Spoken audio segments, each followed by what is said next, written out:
عن عمر رضي الله عنه أيضا قال: بينما نحن جلوس عند رسول الله صلى الله عليه وسلم ذات يوم إذ طلع علينا رجل شديد بياض الثياب شديد سواد الشعر لا يرى عليه أثر السفر ولا يعرفه منا أحد، حتى جلس إلى النبي صلى الله عليه وسلم فأسند ركبتيه إلى ركبتيه ووضع كفيه على فخذيه وقال: يا محمد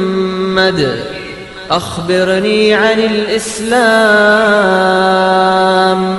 فقال رسول الله صلى الله عليه وسلم: الإسلام أن تشهد أن لا إله إلا الله وأن محمدا رسول الله وتقيم الصلاة وتؤتي الزكاة وتصوم رمضان وتحج البيت إن استطعت إليه سبيلا. قال: صدقت. فعجبنا له يسأله ويصدقه. قال: فأخبرني عن الإيمان. قال: أن تؤمن بالله وملائكته وكتبه ورسله واليوم الآخر وتؤمن بالقدر خيره وشره. قال: صدقت. قال: فأخبرني عن الإحسان. قال: أن تعبد الله كأنك تراه فإن لم تكن تراه فإنه يراك. قال: فأخبرني عن الساعة. قال: ما المسؤول عنها بأعلم من السائل. قال: فأخبرني عن أماراتها. قال: أن تلد الأمة ربتها وأن ترى الحفاة العراة العالة رعاء الشاة يتطاولون في البنيان. ثم انطلق فلبثت مليا ثم قال: يا عمر أتدري من السائل؟ قلت: الله ورسوله أعلم. قال: فإنه جبريل أتاكم يعلمكم دينكم. اللهم إنا نسألك العافية وتمام العافية ودوام العافية وشكرا على العافية ونسألك الغنى عن الناس. آمین یا رب العالمین۔ ہم نے ذکر شروع کیا ہے جبریل علیہ السلام کا۔ اللہ کے ہاں بڑا اونچا ان کا مقام ہے۔ متعدد مقامات پہ ہم دیکھتے ہیں کہ اللہ تعالیٰ جب ذکر فرماتا ہے ملائکہ کا تو ملائکہ کا ذکر ایک طرف اور جبریل کا الگ ذکر آتا ہے ساتھ میں۔ جیسے کہ اللہ تعالیٰ فرماتا ہے: یوم یقوم الروح والملائکۃ صفا، اس دن کھڑے ہوں گے الروح اور الملائکہ صفیں باندھے ہوئے۔ تو الروح ہم نے ذکر کیا تھا کہ جبریل علیہ السلام کا ایک نام کیا ہے؟ الروح۔ روحنا بھی کہا ہے اللہ تعالیٰ نے۔ سورہ معارج میں اللہ تعالیٰ فرماتا ہے: تعرج الملائکۃ والروح، چڑھتے ہیں الملائکہ اور الروح الیہ فی یوم کان مقدارہ 50,000 سنہ، کہ فرشتے اور الروح اللہ تعالیٰ کی طرف چڑھتے ہیں ایک دن کہ جس کی لمبائی کتنی ہے؟ 50,000 سال کے مطابق، جو تمہارے 50,000 سال ہے وہ ایک دن ہے۔ فی یوم کان مقدارہ 50,000 سنہ، اللہ کا وہ ایک دن تمہارے 50,000 سال کے برابر ہے۔ اور سورہ قدر: انا انزلناہ فی لیلۃ القدر وما ادراک ما لیلۃ القدر لیلۃ القدر خیر من الف شہر تنزل الملائکۃ والروح فیہا باذن ربہم من کل امر۔ سلام ہی حتی مطلع الفجر، جو اس میں اترتے ہیں، نازل ہوتے ہیں الملائکہ اور الروح. تو یہاں بھی ہم دیکھتے ہیں کہ الگ سے ان کا ذکر ہے. تو ہم بھی اگر اپنا تعلق قائم کرنا چاہتے ہیں جبریل علیہ السلام سے تو شب قدر میں جاگنے کا بھرپور اہتمام کریں. اللہ کرے کہ جبریل علیہ السلام آئیں اور وہ تو ملاقات ہم سے کریں گے، اوبیسلی ہمیں احساس نہیں ہوگا. علماء کچھ نشانیاں بتاتے ہیں، واللہ عالم. روایات میں آتا ہے کہ پھر جبریل آ کر مصافحہ کرتے ہیں جو شب قدروں میں جاگ رہے ہوتے ہیں ان لوگوں سے، اور دل کی کیفیت پھر ایسی عجیب سی ہو جاتی ہے اس وقت کہ بہت زیادہ رونا آ رہا ہوتا ہے، دل انسان کا پگھل رہا ہوتا ہے. واللہ عالم. دیکھیں قرآن حدیث میں ایسی کوئی بات ہم کو نہیں ملتی، یہ لوگوں کے، بزرگوں کے اپنے تجربات ہیں جو انہوں نے امت کے ساتھ شیئر کیے ہیں. صحیح بھی ہو سکتے ہیں، نہیں بھی ہو سکتے. کوئی یہ نہ سوچے اچھا مجھ کو تو رونا آیا ہی نہیں شب قدر میں، اس کا مطلب ہے کیا میری عبادت قبول نہیں ہوئی؟ نہیں، ایسی بات نہیں ہے. تو یہ ان کی شان ہے جبریل علیہ السلام کی، ایسے اللہ نے ان کا ذکر کیا ہے. ایک اور ان کی شان ہے کہ ان کی برق رفتاری، کس تیزی کے ساتھ وہ سفر کرتے ہیں. سورہ نساء آیت 95 جب نازل ہوئی تو ام مکتوم نے کہا، جو کہ ایک نابینا صحابی تھے، کہ میں اگر جہاد کر سکتا تو کرتا. اللہ تعالیٰ نے اس میں بڑے درجے بتائے ہیں مجاہدوں کے اور قائدون کے اوپر، یعنی گھروں میں بیٹھنے والے اور اللہ کی راہ میں جہاد کرنے والے برابر نہیں ہیں، یہ بتایا گیا. اور جہاد کرنے والوں کے تو بڑے درجات ہیں اور مغفرت ہے، اور بڑے بڑے اللہ تعالیٰ نے انعامات کے وعدے کیے ہیں کہ جو لوگ اللہ کی راہ میں نکلتے ہیں، جہاد کرتے ہیں، قتال کرتے ہیں. ام مکتوم سن رہے تھے جب یہ آیت نازل ہوئی، ان کے دل میں ایک حسرت پیدا ہوئی کہ میں تو نابینا ہوں، میں تو چاہوں بھی تو قتال نہیں کر سکتا. فوراً وہی آئی غیر اولي الضرر، وہ لوگ کہ جو گھروں میں بیٹھے ہیں اس لیے بیٹھ گئے کیوں کہ کوئی ان کو تکلیف نہیں تھی، بغیر کسی معذوری کے جو گھروں میں بیٹھے رہے ان کا درجہ کم ہوگا. غیر اولي الضرر یعنی کہ ام مکتوم ان کا تو ایک عذر تھا تو وہ اس کیٹیگری میں نہیں آئیں گے، وہ اپنی نیت کے مطابق اللہ کے ہاں بدلہ پائیں گے. تو یعنی کہ لہجوں میں عرش سے لے کے اور فرش کا سفر طے کیا ہے. تو اسپیڈ آف لائٹ بھی کوئی حیثیت نہیں رکھتی جس رفتار سے جبریل علیہ السلام سفر کرتے ہیں. دیکھیں لائٹ کیا ہے، یہ تو مادی دنیا کی چیز ہے نا، عالم الشہادہ کی چیز ہے، 1,86,000 مائلز پر سیکنڈ. تو یہ عالم الشہادہ ہے. عالم الغیب میں جو کہ فرشتے جو عالم الغیب کے مخلوق ہیں ان کی کیا رفتار ہے وہ تو کسی کے حساب کتاب میں آ نہیں سکتی. آدم علیہ السلام اور جبریل علیہ السلام کا تعلق دیکھتے ہیں کہ جب تک آدم علیہ السلام جنت میں تھے اللہ تعالیٰ براہ راست ان سے خطاب فرماتا تھا. پھر جب وہ دنیا میں تشریف لے آئے تو جبریل علیہ السلام کے ذریعے ان سے کلام فرمایا اللہ تعالیٰ نے. پھر جب آدم علیہ السلام کا انتقال ہوا تو جبریل علیہ السلام آئے اور انہوں نے غسل دیا اور انہوں نے کفن دیا، اور وہی طریقہ پھر ہم دیکھتے ہیں کہ بنو آدم میں چلتا چلا آ رہا ہے. ابراہیم علیہ السلام کے ساتھ ان کا تعلق دیکھتے ہیں. بیٹے کی خوشخبری آ کر انہوں نے سنائی، اور بیٹے کی خوشخبری سنانے کے لیے 3 فرشتے آئے تھے. کہا جاتا ہے کہ وہ جبریل، میکائیل اور ملک الموت تھے. ہجر اسود کے بارے میں بھی آتا ہے کہ جبریل علیہ السلام ہی لے کر نازل ہوئے تھے ہجر اسود کو. اور ہجر اسود کے بارے میں جو احادیث میں ہم کو بات ملتی ہے وہ یہ کہ یہ جنت کا پتھر ہے، بالکل سفید تھا، اور لیکن اچھا سفید اور چمکدار تھا. امیجن کریں نا جنت کا پتھر کیا نور ہوگا. اللہ نے اس کا نور گل کر دیا ہے، تو روشن تو نہیں ہے لیکن وہ سفید رنگ کا تھا، لیکن لوگوں کے گناہوں کی وجہ سے وہ سیاہ ہو گیا ہے. ابراہیم علیہ السلام نے جب اللہ تعالیٰ کا گھر بنا دیا جیسے کہ ان کو حکم دیا گیا تھا، پھر انہوں نے اللہ تعالیٰ سے دعا کی تھی ابراہیم علیہ السلام نے کہ ارینا مناسکنا، اللہ تعالیٰ ہمیں حج کے ارکان سکھا دے. تو اللہ تعالیٰ نے جبریل علیہ السلام کو بھیجا، انہوں نے آ کر حج کا طریقہ سکھایا تھا. تو جو ہم حج کر رہے ہوتے ہیں تو یہ دراصل جبریل علیہ السلام ہی کی یاد ہے جو کہ ہم تازہ کر رہے ہوتے ہیں. عام طور پہ بی بی حاجر تو ذہن میں رہتی ہیں، ابراہیم علیہ السلام رہتے ہیں، ننھے اسماعیل بھی ہمارے ذہن میں رہتے ہیں، جبریل نہیں رہتے. تو انہوں نے ہی سب سے پہلے یہ کیا. جو کچھ ہم کر رہے ہیں ہم بھی دراصل جبریل کے بھی نقش قدم کی پیروی کر رہے ہیں. پھر زمزم کا چشمہ یہ دیکھیں ذرا، زمزم کا چشمہ کیسے ابلا؟ جبریل علیہ السلام کی ایڑی کی رگڑ سے پھوٹا. انہوں نے آ کے اپنی ایڑی زمین پر ماری تھی، جو انہوں نے ایڑی ماری زمین کے اوپر تو چشمہ پھوٹ نکلا.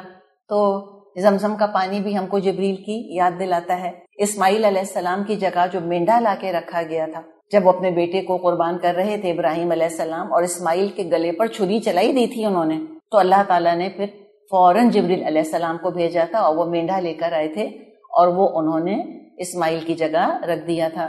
موسیٰ علیہ السلام کے ساتھ ان کا تعلق، تورات موسیٰ علیہ السلام پر نازل ہوئی اور وہ جبریل علیہ السلام ہی لے کر آئے ہوں گے۔ اور پھر فرعون کے ساتھ بھی ایک بڑا ہمیں دلچسپ واقعہ ملتا ہے جبریل علیہ السلام کا، ترمذی میں حدیث ہے، آپ صلی اللہ علیہ وسلم نے فرمایا لما اغرق اللہ فرعون، جب اللہ تعالیٰ فرعون کو غرق فرما رہا تھا، قال، تو فرعون نے اس وقت کہا تھا، اور یہ سورہ یونس میں آتا ہے، جب ڈوب رہا تھا فرعون اس وقت اس نے کہا تھا آمنت انہ لا الہ الا الذی آمنت بہ بنو اسرائیل، کہ میں ایمان لایا اس ہستی پر جس کے سوا کوئی معبود نہیں اور جس پر بنی اسرائیل ایمان لائے ہیں۔ تو اللہ نے کہا تھا الآن، اب ایمان لاتا ہے۔ ہم جانتے ہیں کہ جب غیب کے پردے اٹھنے شروع ہو جاتے ہیں، جب موت کے فرشتے نظر آنے لگ جاتے ہیں، جب غیب ظاہر ہونے لگ جاتا ہے، تو پھر یعنی موت کے آثار جب شروع ہو جائیں تب توبہ قبول نہیں ہوتی اس وقت، تو توبہ تو قبول نہیں ہوئی، اس کا ایمان لانا بیکار تھا اس وقت۔ تو فقال، تو کہا جبریل علیہ السلام نے یا محمد، یہ دیکھیں کتنی اپنائیت محسوس ہوتی ہے نا، کہ وہ یا رسول اللہ نہیں کہہ رہے، یا محمد کہہ رہے ہیں۔ اچھا، یہ یا محمد کا خطاب بھی بڑا انٹرسٹنگ ہے۔ جب وہ بطور خاص اللہ کی طرف سے وحی لے کر نازل ہوتے تھے جبریل علیہ السلام، تو پھر وہ یا رسول اللہ کہتے تھے، لیکن جب ایز اے فرینڈ آ کر بیٹھتے تھے، جیسے ہم کہتے ہیں دوست کے پاس، ہم جیسے بس ملاقات کے لیے جا رہے ہیں، تو اللہ کی اجازت سے وہ کبھی کبھی نبی اکرم صلی اللہ علیہ وسلم کے پاس آ کر صرف ملاقات کے لیے بیٹھ جایا کرتے تھے۔ ایسے موقع پہ وہ یا محمد کہتے تھے، جیسے دوست ایک دوسرے کو خطاب کرتے ہیں، کہا یا محمد، اے محمد صلی اللہ علیہ وسلم، فلو رأیتنی، کاش کہ آپ نے مجھ کو اس وقت دیکھا ہوتا، وانا آخذ من حال البحر، جبکہ میں سمندر کی کالی کیچڑ لے رہا تھا، آخذ من حال البحر فادسہ فی فیہ، اور میں اس کو، اس مٹی کو میں ڈال رہا تھا، کس میں، فی فیہ، میں فرعون کے منہ میں ڈال رہا تھا اس کو، کس وجہ سے، مخافۃ ان تدرکہ الرحمہ، مجھے ڈر تھا کہیں اللہ کی رحمت اس کو بخش نہ دے۔ اب ہم کو یہ بات سٹرینج لگتی ہے کہ اللہ کے فیصلے پہ کون اثر انداز ہو سکتا ہے؟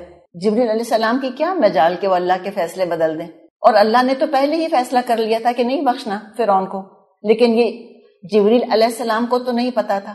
لیکن روایات ہی میں یہ بات آتی ہے کہ جبریل علیہ السلام نے فرمایا تھا کہ مجھ کو فرعون سے اس وقت سے نفرت ہو گئی تھی جب سے میں نے سنا تھا کہ اس نے کہا ہے کہ انا ربکم الاعلی، میں تمہارا رب ہوں سب سے اعلیٰ، اس وقت سے ان کو دشمنی ہو گئی تھی۔ تو انہی کے اس کو ہم یہ اس طرح سے نہ لیں کہ فرعون تو بہت توبہ اللہ کرنا چاہ رہا تھا اور بڑا اللہ تعالیٰ اس کو بخشنا چاہ رہا تھا، اور جبریل علیہ السلام آڑے آ گئے، جیسے دنیا میں ہم کہتے ہیں نا کہ بندش کر دی، اور فلاں رشتہ ہماری بیٹی کے لیے آ رہا تھا اور انہوں نے جو ہے اس کو کہیں اور پھیر دیا، نعوذ باللہ، لا حول ولا قوت الا باللہ۔ یہ تو ہم جانتے ہیں کوئی نیکی کرنے کی طاقت اور کوئی گناہ سے رکنے کی قوت اللہ کے سوا اور کوئی نہیں دے سکتا، اللہ کی طرف سے یہ ہوتا ہے۔ خالی اس نے بتایا کیا جا رہا ہے حدیث کے اندر کہ کتنی چڑ تھی جبریل علیہ السلام کو فرعون جیسے متکبر سے، اور مرتے وقت جس طرح سے وہ توبہ کر رہا تھا، اللہ کو معلوم تھا کہ جیسی عذاب اس پر سے ٹلے گا یہ پھر اپنی روش پر آ جائے گا۔ 9 نشانیاں دیکھ کر بھی یہ سب کچھ کر چکا تھا نا پہلے، مینڈک اور خون اور ٹڈی دل اور کیا کچھ مشکلات اور قحط اور کیا کچھ نہیں آیا تھا اس کے اوپر۔ ہر دفعہ آ کر کہتے تھے موسیٰ علیہ السلام سے اپنے رب سے دعا کرو کہ مشکل ہم پر سے ٹال دے، ہم ایمان لے آئیں گے۔ جب اللہ تعالیٰ مشکل ٹال دیتا تھا پھر ویسے کے ویسے ہو جاتے تھے۔ تو یہ ان کا معاملہ تھا فرعون کے ساتھ۔ پھر جبریل علیہ السلام اور مریم علیہ السلام، مریم علیہ السلام کے پاس جبریل علیہ السلام ہی آئے تھے عیسیٰ علیہ السلام کی خوشخبری لے کر۔ اللہ تعالیٰ فرماتا ہے وَأَرْسَلْنَا إِلَيْهَا رُوحَنَا، ہم نے مریم کی طرف روح، اپنی روح کو بھیجا۔ اور یہ کون ہے؟ ہم نے بات کی تھی نا، الروح بھی کہا گیا ہے، الروح القدس بھی کہا گیا ہے ان کو، اور روحنا بھی کہا گیا ہے، اپنی روح کو بھیجا۔ فَتَمَثَّلَ لَهَا بَشَرًا سَوِيًّا، تو وہ جو تھے جبریل علیہ السلام وہ کس کی شکل میں آئے تھے؟ بشرن سویہ، بھرپور جوان مرد کی شکل میں مریم علیہ السلام کے پاس آئے تھے۔ فَتَمَثَّلَ لَهَا بَشَرًا سَوِيًّا۔ پھر عیسیٰ علیہ السلام اور جبریل علیہ السلام کا ساتھ رہا، جو معجزے دکھائے عیسیٰ علیہ السلام نے۔ اللہ تعالیٰ فرماتا ہے وَأَيَّدْنَاهُ بِرُوحِ الْقُدُسِ، ہم نے عیسیٰ علیہ السلام کی مدد کری روح القدس کے ہاتھ، روح القدس کا ساتھ دیا۔ اور رفع آسمانی جو ہوا عیسیٰ علیہ السلام کا، تو جبریل علیہ السلام ہی ان کو لے کر گئے تھے، جیسے ہم نے پہلی بھی بات کی تھی کہ صرف جبریل علیہ السلام ہی ہیں جن کے پاس یہ اتھارٹی ہے کہ وہ رسولوں کو آسمان پر لے جا سکتے ہیں۔ معراج کے موقع پر بھی جبریل ہی لے کر گئے تھے آپ صلی اللہ علیہ وسلم کو. عیسیٰ علیہ السلام کا رفع آسمانی وہ جبریل علیہ السلام ہی ان کے ساتھ تھے. تو یہ تو ہم نے جنیرک بات کری جبریل علیہ السلام کے بارے میں کہ مختلف انبیاء کے ساتھ، نبیوں رسولوں کے ساتھ، مریم علیہ السلام کے ساتھ، فرعون کے ساتھ ان کا کیا معاملہ تھا. اب ہم خصوصی تعلق دیکھتے ہیں جبریل علیہ السلام اور محمد صلی اللہ علیہ وسلم کا. سب سے پہلی کون سی ملاقات تھی آپ بتائیے؟ سب سے پہلے کب ملے تھے آپ صلی اللہ علیہ وسلم جبریل سے؟ جی غار حرا میں. جی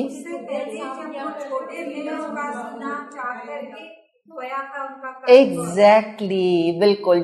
عام طور پہ جب آپ جا کے پوچھیں کسی سے کہ جبریل علیہ السلام سے سب سے پہلے آپ صلی اللہ علیہ وسلم کب ملے تھے، وہ غار حرا کا ہی ذکر کریں گے. لیکن پہلی ملاقات بچپن میں ہوئی تھی، اور آپ کا بچپن دائی حلیمہ رضی اللہ عنہا کے پاس گزرا تھا. حلیمہ سعدیہ ان کے پاس گزرا تھا. قبیلہ بنو سعد میں آپ صلی اللہ علیہ وسلم نے پرورش پائی. ایک دن آپ اپنے ساتھیوں کے ساتھ، یعنی ہم عمر بچوں کے ساتھ آپ کھیل رہے تھے کہ روایات میں آتا ہے کہ ایک آدمی آیا، یعنی جبریل علیہ السلام اپنی اچھی شکل میں نہیں آئے تھے، ایک آدمی کی شکل میں آئے. اس آدمی نے آ کر آپ صلی اللہ علیہ وسلم کو زمین پر لٹایا، پھر ان کا دل نکالا، اس میں سے ایک سیاہ ٹکڑا دور کیا اور فرمایا ھذا حظ الشیطان منک، یہ شیطان کا حصہ تھا آپ کے اندر جو دور کر دیا گیا، کالا لوتھڑا پھینک دیا گیا. پھر سونے کے تشت میں موجود زمزم سے آپ صلی اللہ علیہ وسلم کا دل دھویا، اور اس کو واپس دل کو دھو کر، دل نکالا، اس کو دھویا، زمزم سے دھویا، اور دوبارہ اس کو جگہ پہ سینے پہ رکھ دیا اور سینہ بند کر دیا. بچے بھاگے ہوئے اپنے گھر والوں کے پاس آئے اور کہنے لگے اِنَّ مُحَمَّدًا قَدْ قُتِلَ، محمد قتل کر دیے گئے. یعنی بچوں نے دیکھا کہ کوئی آیا ہے، اس نے سینہ چاک کیا، دل باہر نکالا، دل کو دھویا، پھر دل اندر رکھا اور سینے کو سی دیا. سوچیں بچے خود کتنے خوف زدہ ہو گئے ہوں گے. تو لوگ آئے، دیکھا آپ صلی اللہ علیہ وسلم بیٹھے ہوئے تھے اور آپ کا چہرے کا رنگ پیلا پڑا ہوا تھا، رنگ اڑا ہوا تھا. انس بن مالک رضی اللہ عنہ جس حدیث کے راوی ہیں، وہ کہتے ہیں قد کنت ارى اثر ذلك المخيط في صدره، کہتے ہیں انس بن مالک کہ میں نبی اکرم صلی اللہ علیہ وسلم کے سینے پر اس دھاگے کے نشانات دیکھتا تھا. جیسے کسی کی اوپن ہارٹ سرجری ہوتی ہے تو پھر وہ جو اسٹرنم کاٹتے ہیں، پھر جوڑتے ہیں، پھر سٹچنگ ہوتی ہے تو نشان رہ جاتے ہیں. تو انس بن مالک کہتے ہیں کہ میں تو دیکھا کرتا تھا کہ آپ کے سینے پر ان دھاگوں کے، یعنی کہ اسٹیچز کے نشان تھے، اور مسلم میں یہ حدیث موجود ہے. تو یہ کون تھے؟ یہ جبریل تھے، آپ کا دل دھونے والے اور دل کو رکھ کر جگہ پر پسینہ سینے والے جبریل علیہ السلام تھے. اب لوگ کہتے ہیں یہ کیسے ہو سکتا ہے، ہاؤ اسٹرینج، کیوں نہیں ہو سکتا جب انسان یہ کام کر سکتے ہیں اور اوپن ہارٹ سرجری ہو سکتی ہے، اور بلکہ دل بدلا بھی جا سکتا ہے، نیا دل لگا دیتے ہیں. تو سرجری کیسے کی جاتی ہے؟ آپ دیکھیں سرجنز کیسے ہوتے ہیں، اپنے کو بالکل اسٹرلائز کیا ہوا ہوتا ہے انہوں نے، فرشتے بالکل پاک مخلوق ہیں، کوئی کنٹامینیشن کا، کسی انفیکشن کا کوئی اندیشہ نہیں ہو سکتا. پھر کیا کیا جاتا ہے؟ وہ جو ہارٹ لا کے رکھا جاتا ہے اس کو بھی ٹھنڈا رکھا جاتا ہے. تو وہ برف کے ساتھ اس کو رکھا تھا، زمزم کے پانی میں اس کو رکھا تھا. تو کوئی ایسی اچنبھا ہم نہیں سمجھ سکتے کہ کوئی بہت ہی عجیب و غریب قسم کی بات ہے کہ انسان تو آج یہ کام کر سکتے ہیں تو کیا اللہ تعالیٰ نہیں کر سکتا؟ اللہ کے لیے کچھ مشکل نہیں. تو ہمیں کبھی ایسے واقعات جو ہماری عقل میں نہ آتے ہوں، ہمیں کبھی بھی کسی شک کا شکار نہیں ہونا چاہیے. 1450 سال سے امت نے اس کو مانا ہے، اس حدیث کو، جبکہ ان کے سامنے اوپن ہارٹ سرجریز نہیں ہوتی تھی. ان کے لیے ناممکن تھا کہ کسی کا سینہ کھولا جائے اور دل نکالا جائے اور پھر دل کو اندر رکھ دیا جائے دھو کر. لیکن آج الحمدللہ جیسے جیسے سائنس کی ترقی ہوتی چلی جائے گی، ہمارے لیے الحمدللہ ایمان پر مزید پختہ ہونا آسان سے آسان ہوتا چلا جائے گا. اس کے بعد جو ہمیں روایات میں ملتا ہے وہ ہمیں ذکر ملتا ہے آپ صلی اللہ علیہ وسلم کے خوابوں کا. رؤیا صادقہ، نبوت سے 6 ماہ پہلے آپ کو سچے خواب نظر آنے لگ گئے تھے. جو خواب آپ دیکھتے تھے وہ دن میں ایک روز روشن کی طرح عیاں ہو جایا کرتا تھا. جیسے مثال کے طور پہ خواب میں دیکھا کہ فلاں ملنے آیا، وہ ملنے آ گیا. خواب میں دیکھا کہ گھر میں یہ پکا ہے، وہی پک گیا، فار ایگزامپل. تو آپ سچے خواب دیکھتے تھے اور محسوس ایسا ہوتا ہے کہ جیسے آپ نے جبریل علیہ السلام کو بھی خواب میں دیکھا تھا. اچھا، جبریل علیہ السلام کی ایک تو اصل شکل ہے، ٹھیک، جس پر اللہ نے بنایا، ہم نے ذکر کیا تھا نا 600 ان کے پر ہیں.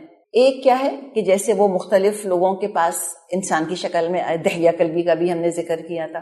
علماء کہتے ہیں کہ جبریل علیہ السلام ملکوتی شکل میں آتے تھے، لیکن پوری ملکوتی شکل میں نہیں آتے تھے، فل اینجلک فارم میں نہیں آتے تھے. کوئی نور سا ہوتا ہوگا، کوئی روشنی سی ہوتی ہوگی، یعنی کہ وہ جو ایک ہیبت طاری ہونے والی جو ان کی اصلی شکل ہے ویسی نہیں ہوتی تھی، لیکن وہ انسانی شکل بھی نہیں ہوتی تھی. تو اس کو ملکوتی فارم ان کا، یعنی کہ پارشل ملکوتی فارم سمجھ لیں، جزوی جو ایک ملکوتی شکل ہے اس میں آیا کرتے تھے. تو ہو سکتا ہے کہ وہ خواب میں اس اپنی ایک جزوی ملکوتی شکل میں آپ صلی اللہ علیہ وسلم کے خواب میں آتے ہوں. غار حرا میں جب جبریل علیہ السلام آئے اور آپ صلی اللہ علیہ وسلم سے آ کر انہوں نے فرمایا اقرا، آپ نے جواب دیا ما انا بقاری، میں تو پڑھ نہیں سکتا.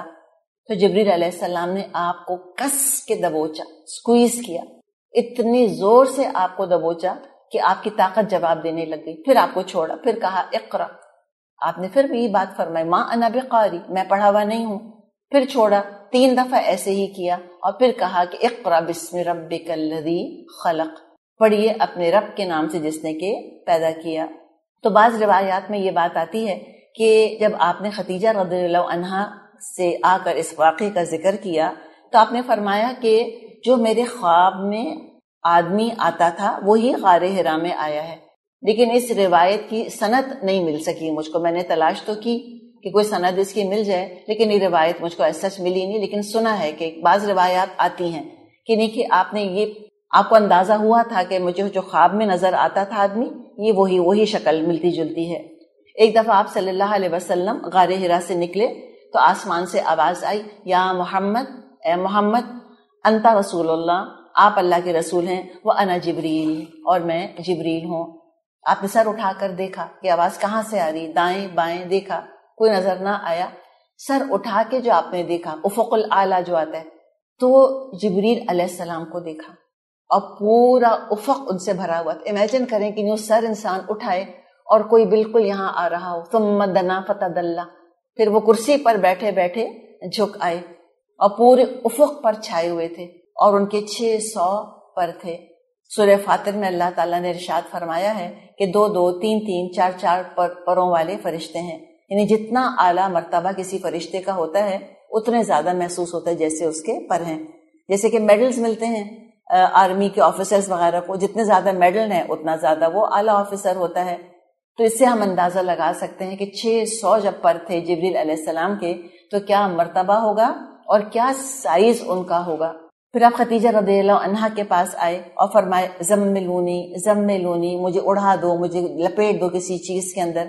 تو انہوں نے اڑایا اور تسلی دی. آپ خوف سے کانپ رہے تھے. یعنی ایک فرشتے سے ملنے کا جو تجربہ تھا اس سے نبی اکرم صلی اللہ علیہ وسلم جیسے مضبوط دل انسان کے اوپر ہیبت طاری ہو گئی تھی. کوئی اور آپ کی جگہ ہوتا دل پھٹ جاتا اس کا ہیبت کی وجہ سے. اور آپ نے کہا کر انی خشیت نفسی، مجھے اپنی جان کا خوف ہے، ڈر لگ رہا ہے مجھ کو. تو بڑا پیارا جواب دیا تھا خدیجہ رضی اللہ عنہا نے. کہا تھا واللہ لا یخزیک اللہ ابدا، اللہ کی قسم اے محمد اللہ کبھی آپ کو رسوا نہیں کرے گا. فواللہ انک لتصل الرحم، اللہ کی قسم آپ تو رحمی رشتوں کو جوڑتے ہیں. وتصدق الحدیث، ہمیشہ سچ بولتے ہیں. وتحمل الکل، اور آپ تو دوسروں کے بوجھ اٹھا لیتے ہیں. وتکسب المعدوم، اور آپ لوگوں کو کما کر دیتے ہیں جو خود کما نہیں سکتے. وتقری الضیف، اور آپ مہمان کی بڑی مہمان نوازی کرتے ہیں.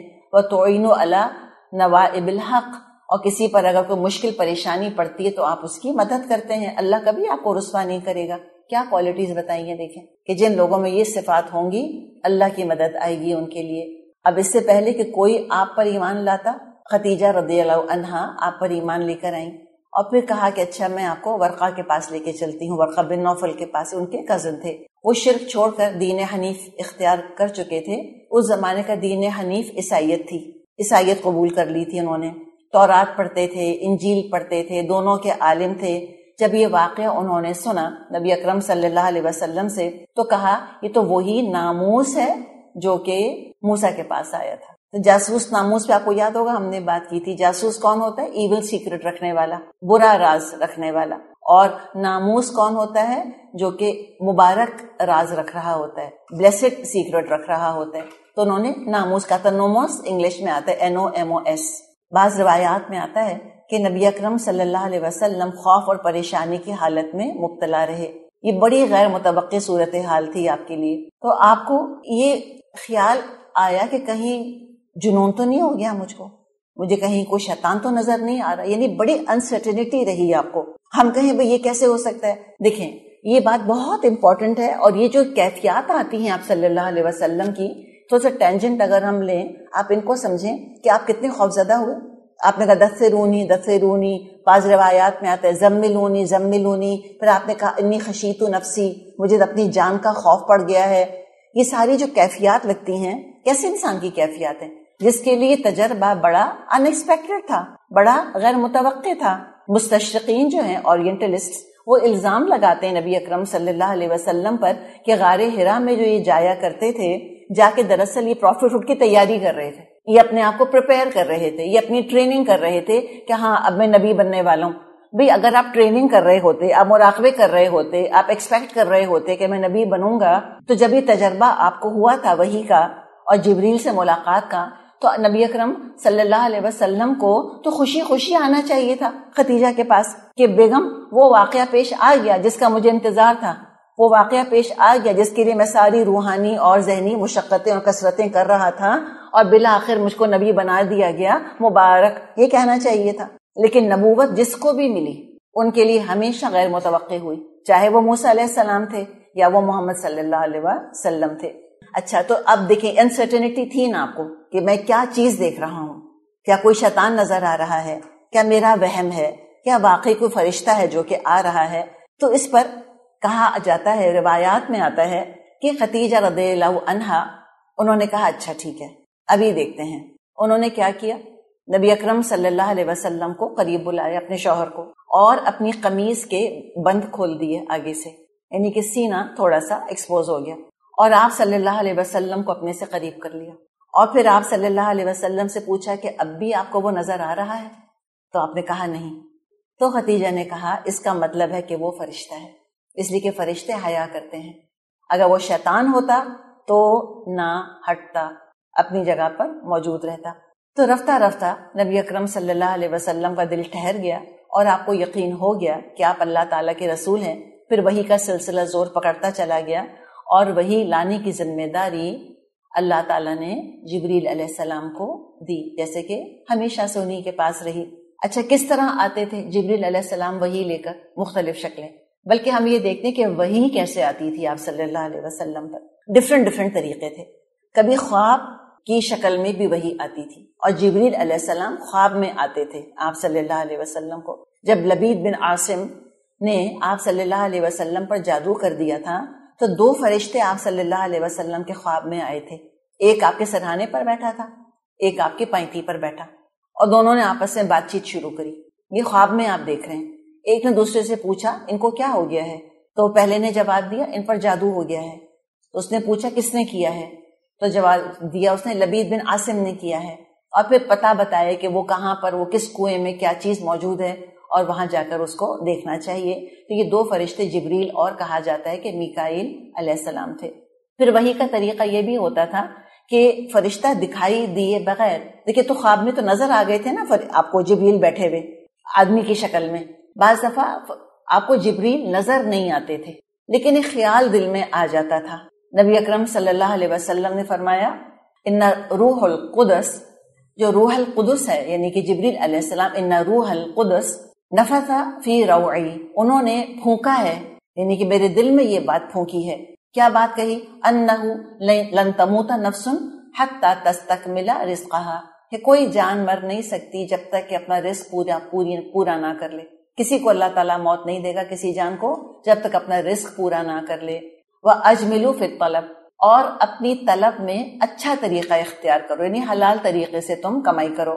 وَلَا يَحْمِلَنَّكُمْ، اور تم میں سے کسی کے اندر بھی اس چیز کی استطاعت نہیں ہے کہ خود اپنا رزق کو تلاش کر سکے، یا اللہ کی ناراضگی میں تم رزق تلاش مت کرو. اس لیے کہ جو کچھ اللہ کے پاس ہے، اللہ کی اطاعت کرتے رہو گے تو بھی تم کو مل جائے گا. تب یہ کہ سارے جو مضمون ہم پڑھ رہے ہیں، یہ کس نے ڈالا تھا دل میں آپ کے؟ روح القدس نے، یعنی جبریل علیہ السلام نے، لیکن نظر نہیں آئے. تو یہ انہوں نے بات کہی کہ روح القدس نے میرے دل میں یہ بات ڈال دی کہ کوئی نفس مر نہیں سکتا یہاں تک کہ اپنا رزق پورا حاصل نہ کر لے، بس اللہ سے ڈرو اور طلب میں اچھائی اختیار کرو۔ رزق کی تاخیر تمہیں اس بات پہ آمادہ نہ کر دے کہ تم اللہ کی معصیت کے ذریعے رزق تلاش کرو، کیونکہ اللہ کے پاس جو کچھ ہے اس کی اطاعت کے بغیر وہ حاصل نہیں کیا جا سکتا، یعنی جنت۔ تو اس سے واضح ہوتا ہے کہ یہ جبریل تھے۔ اچھا، پھر جبریل انسانی شکل اختیار کر آتے اور صحابہ بھی دیکھ سکتے، جیسے کہ دحیہ کلبی کا ہم نے ذکر کیا، یا جیسے حدیث جبریل کا ہم ذکر الحمدللہ اسی کا یہ سلسلہ ہے جو کہ چل رہا ہے، وہ تو ہے ہی نام اس کا حدیث جبریل، کہ ایک انسان کی شکل میں آئے جن کو کوئی پہچانتا نہیں تھا، بالکل اجنبی تھے، اور جب وہ آئے اور کچھ سوالات پوچھ کر چلے گئے تو پھر آپ صلی اللہ علیہ وسلم نے لوگوں سے کہا تھا کہ یہ جبریل تھے اور تم کو تمہارا دین سکھانے کے لیے آئے تھے۔ بعض دفعہ وہی گھنٹی کی ٹنٹنانے کی سی آواز کی طرح آتی تھی آپ صلی اللہ علیہ وسلم کے اوپر۔ ایک اور بات ذہن میں رکھیں کہ جتنا قرآن ہے یہ سارا اس ذریعے سے آپ صلی اللہ علیہ وسلم کو دیا گیا، یعنی کہ آپ پر باقاعدہ خاص کیفیت طاری ہوا کرتی تھی جو خواب نہیں تھا۔ یہ جب ہم نے خواب وغیرہ کی بات کری اس میں بھی وحی آتی تھی، لیکن وہ وحی قرآن کا حصہ نہیں ہے۔ قرآن سارے کا سارا جبریل علیہ السلام لے کر آئے ہیں، اور اس کی جو قسم ہے وہ کیا، نمبر ایک یہ کہ وحی کی کیفیت یوں ہوتی جیسے گھنٹی ٹنٹنا رہی ہو، اور یہ سب سے سخت شکل آپ پر ہوتی تھی وحی کی، اور آپ پر یعنی کہ مشقت کے آثار نظر آتے تھے، سخت سردی ہوتی تھی تو بھی آپ کو پسینہ آ جایا کرتا تھا، اور بعض دفعہ جبریل علیہ السلام آپ کے دل میں اللہ کا کلام ڈال دیا کرتے تھے۔ ٹھیک ہے، یہ دو طریقے تھے۔ تو یہ جو وحی والا طریقہ جس کو بھی ہم ڈسکس کر رہے ہیں، یہ جو ٹنٹنا گھنٹی کی سی آواز ہے، اللہ تعالیٰ نے فرشتوں کی طرف وحی کرنے کی بھی یہی شکل اختیار کی ہے۔ یعنی اللہ تعالیٰ جیسے اپنے انبیاء کی طرف وحی فرماتا تھا، اللہ تعالیٰ فرشتوں کی طرف بھی وحی کرتا ہے۔ یہ بات ہمارے ذہن میں ہونی چاہیے کہ فرشتوں کا بھی اللہ پر ایمان بالغیب ہے۔ فرشتوں نے بھی اللہ تعالیٰ کو اپنی سر کی آنکھوں سے نہیں دیکھا، اللہ تعالیٰ وحی فرماتا ہے ان کی طرف، جیسے کہ سورہ سبا میں آتا ہے حتی فزع عن قلوبہم قالوا ماذا قال ربکم قالوا الحق وهو العلی الکبیر، یہاں تک کہ جب ان کے دلوں سے گھبراہٹ دور کر دی جاتی ہے تو وہ پوچھتے ہیں کہ آپ کے رب نے کیا کہا؟ جواب آتا ہے الحق، صحیح کہا، حق کہا، اور وہ العلی ہے، اللہ الکبیر ہے۔ تو یہ بہت سخت صورت ہوتی تھی گھنٹیوں والی، آپ اونٹنی پر بھی سوار ہوتے تھے تو اونٹنی بھی بیٹھ جایا کرتی تھی وحی کے بوجھ سے۔ تو یہ جو ہم فرشتوں کا بھی ذکر کر رہے ہیں، تو جو فرشتوں کو وحی کی جاتی تھی کس کے ذریعے سے؟ جبریل علیہ السلام کے ذریعے سے۔ تو جیسے جبریل علیہ السلام انبیاء پر وحی لے کر آتے تھے، ایسے ہی جبریل علیہ السلام اللہ کا کلام سنتے ہیں، ان میں یہ قوت ہے کہ وہ اللہ کا کلام سنیں۔ ذی قوت کہا ہے نا ان کو، علامہ شدید القوا کہا ہے ان کو، بڑی طاقتوں والے ہیں، بڑا مضبوط اللہ تعالیٰ نے بنایا جبریل علیہ السلام کو۔ ان میں یہ طاقت ہے کہ وہ اللہ سے براہ راست کلام سنتے ہیں اور وہ تحمل اس کا کر سکتے ہیں، جبکہ صرف وہی سن کر فرشتوں پہ غشی طاری ہونے لگتی ہے، بے ہوش ہونے لگتے ہیں، اپنے پر مارنے لگتے ہیں فرشتے، اور پھر آگے جبریل ان کو بتاتے کہ اللہ نے یہ کہا ہے، تو اتنی سخت ان پر گزرتی ہے، سوچیں۔ اور جو براہ راست سن رہے ہیں ان کی طاقت کا اندازہ لگائیں، جو اللہ سے اللہ کا کلام سنتے ہوں۔ تو کلیم اللہ انسانوں میں کون ہے؟ موسیٰ علیہ السلام۔ اور کون ہے؟ آدم علیہ السلام جنت میں۔ اور کون ہے؟ نبی اکرم صلی اللہ علیہ وسلم سدرۃ المنتہا معراج کے موقع پر۔ لیکن دنیا میں کلیم اللہ کون ہے؟ موسیٰ علیہ السلام۔ فرشتوں میں کلیم اللہ جبریل علیہ السلام ہے۔ معراج کی رات نماز کی فرضیت وغیرہ کے بارے میں اللہ تعالیٰ نے پھر آپ صلی اللہ علیہ وسلم پر وحی فرمائی تھی، اور اللہ تعالیٰ نے حجاب کے پیچھے سے براہ راست گفتگو فرمائی تھی آپ صلی اللہ علیہ وسلم سے، لیکن اس میں جبریل کا واسطہ اختیار نہیں کیا تھا۔ پھر ہم دیکھتے ہیں آگے دنیا کا معاملہ۔ جبریل علیہ السلام ایک دفعہ آپ صلی اللہ علیہ وسلم کے پاس آئے اور فرمایا کہ یہ ختیجہ ہیں، یہ کچھ آپ کے پاس لے کر آ رہی ہیں، ان کے ہاتھ میں برتن ہے، ان کے رب کی طرف سے ان کو سلام پیش کر دیجئے اور میری طرف سے بھی، اور ان کو جنت میں گھر کی خوشخبری سنا دیجئے جو خولدار موتی کا گھر ہے، جس میں نہ شور ہوگا اور نہ تھکن۔ طائف کا تو مشہور اور معروف واقعہ ہے، آپ صلی اللہ علیہ وسلم طائف تشریف لے گئے، وہاں لوگوں کو تبلیغ کری، لیکن جو رویہ مشرکین عرب نے اختیار کیا تھا مکہ میں، اس سے بھی بدتر طریقہ طائف کے لوگوں نے اختیار کیا۔ صحیح بخاری میں عائشہ رضی اللہ عنہ سے اس کی تفصیل موجود ہے. جب آپ غم اور الم سے اور زخموں سے نڈھال ہو کر قرن ثعالب کے مقام پر آپ پہنچے تو آپ صلی اللہ علیہ وسلم فرماتے ہیں وہاں میں نے سر اٹھایا تو کیا دیکھتا ہوں بادل کا ایک ٹکڑا مجھ پر سایہ فگن ہے. میں نے غور سے دیکھا تو اس میں جبریل تھے بادل کے اندر. انہوں نے مجھے پکارا اور کہا آپ کی قوم نے آپ سے جو بات کہی وہ اللہ نے سن لی. اب اس نے پہاڑوں کا فرشتہ بھیجا ہے تاکہ آپ ان لوگوں کے بارے میں جو حکم دیں وہی ہوگا. تو یہ ہم دیکھتے ہیں کیسے کانسٹنٹ جبریل علیہ السلام کا تعلق آپ صلی اللہ علیہ وسلم سے رہا. پھر جب نماز فرض ہوئی، اور نماز یاد رکھیں کہ نماز شروع ہی میں فرض ہو گئی تھی. 3 نمازیں مسلمان پہلے ہی پڑھتے تھے، وہ تو معراج کے موقع پہ 5 فرض ہوئی ہیں. سورہ مائدہ یہ تقریباً 7 ہجری میں نازل ہوئی ہے، جس میں کہ ہم وضو کا ذکر پڑھتے ہیں. تو کیا 7 ہجری سے پہلے مسلمان وضو نہیں کر رہے تھے؟ نہیں. یہ وضو کی عبادت اور نماز کی عبادت یہ جیسے ہی آپ صلی اللہ علیہ وسلم پر وحی کے نزول کا آغاز ہوا، جبریل علیہ السلام تشریف لائے اور انہوں نے وضو کر کے دکھایا آپ صلی اللہ علیہ وسلم کو کہ آپ اور آپ کی امت ایسے وضو کریں گے، اور نماز پڑھ کر آپ کو سکھائی انہوں نے کہ آپ اور آپ کی امت ایسے نماز پڑھیں گے. اور جب اسراء اور معراج پیش آیا اور جب 5 وقت کی نمازیں فرض ہوئیں تو جبریل علیہ السلام پہلے ہر نماز کے اول وقت پر آئے، نماز پڑھائی آپ صلی اللہ علیہ وسلم کو، اس کے بعد پھر آخری وقت پر تشریف لائے 5 نمازوں میں. یعنی کتنی نمازیں پڑھائیں آپ کو؟ 10 نمازیں پڑھائیں، اول وقت اور آخر وقت. یہ نمازیں پڑھائیں اور پھر فرمایا کہ آپ کی امت کی نمازوں کا وقت ان دونوں کے بیچ میں ہے. ٹھیک ہے، چلیں یہاں پر ہم رکتے ہیں، پھر انشاءاللہ تعالیٰ آگے چلیں گے. اقول قولی ھذا واستغفر اللہ لی ولکم ولسائر المسلمین والمسلمات.